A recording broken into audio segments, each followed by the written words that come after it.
Әйеліңнің измена жасаған білсең, не істейсің? Измена туралы көбінесе дорамалар ол жерде күйеуі көзіне шөп салып жатады, иә? Дегенмен де әйелі измена жасайтында дорама бар. Тауып алдым сіздер үшін. Бұл жерде бас кейіпкер кісі Ли Сон Гюн сомдайды. Ол танымал продюсер, әйелі бар. Екеуі бақытты секілді.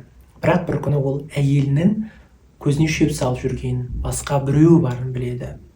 Әдетте ол кезде не істейді? Не ұрып соғуы мүмкін, ұрыс шығару мүмкін, немесе ажырасу мүмкін. Ал бірақ та бұл кісі оның бірінде жасамайды. Ол керісінше осы некені сақтап қалу үшін барын салады. Ол интернетте өзі танымайтын адамдардан ақыл кеңес сұрай бастайды. Әйелі көзіне шөп салды ма? Неге шөп салды?